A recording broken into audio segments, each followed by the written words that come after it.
मैंने तो तय किया है कि मैं जब भी रिटायर्ड हो जाऊंगा, मैं मेरे बाकी का जीवन वेद, उपनिषद और प्राकृतिक खेती के लिए खर्च करूंगा। ये प्राकृतिक खेती ये इस प्रकार का एक वैज्ञानिक प्रयोग है जो कई प्रकार के फायदे देता है। फर्टिलाइजर वाला गेहूं खाने से कैंसर होता है, बीपी बढ़ता है, डायबिटीज होती है, थायराइड की प्रॉब्लम आती है। शुरू शुरू में तो हमें मालूम नहीं पड़ा।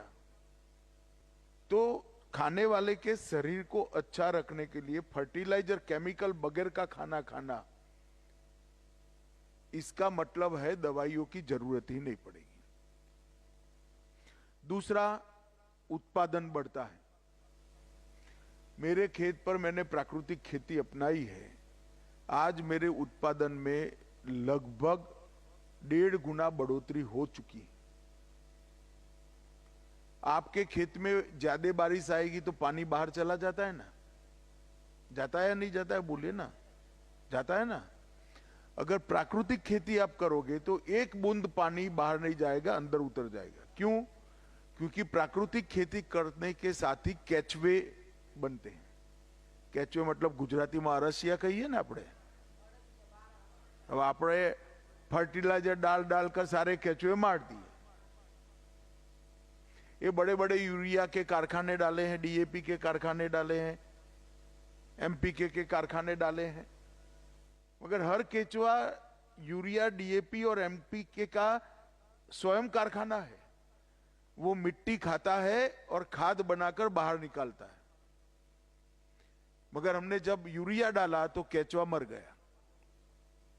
देसी गाय के गोबर से जो बहन जी ने प्रयोग किया है, जीवामृत और पेस्टिसाइड्स भी उसी में से ही बनते। सिर्फ इतने आपको 5 प्लास्टिक के पीप खरीदना है बस। और एक देसी गाय में 21 एकड़ का खेती हो सकता है। 21 एकड़ का सिर्फ एक गाय में। और गुजरात में तो गाय के, जो देसी गाय पालेगा, प्राकृतिक खेती करेगा, गाय के रख रखाव के लिए 900 रुपया उसको सरकार देती है। आपके नाम पर चेक ही आ जाएगा 900 रुपये का। इससे आपका उत्पादन भी बढ़ता है, खाने वाले की सेहत भी अच्छी होती है, धरती भी हमारी अच्छी हो जाती है, पानी का भी बचाव होता है। सभी प्रकार से प्राकृतिक खेती हमारा फायदा करता है।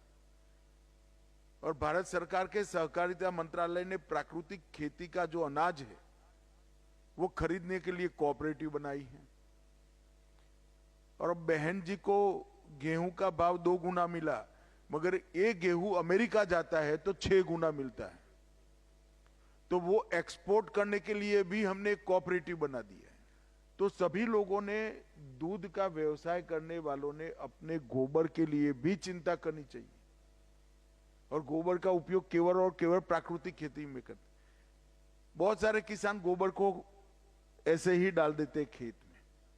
एक छोटा सा प्रोसेस कर चूना, गुड़, गोबर और 2-3 हल्दी और 2-3 केमिकल डालकर अगर आप जीवामृत बनाकर डालते हो, इसको हिलाकर 36 घंटा रखना पड़ता है। तो एक गोबर कभी यूरिया न डाल पाए ऐसे खेत की रचना करेगा।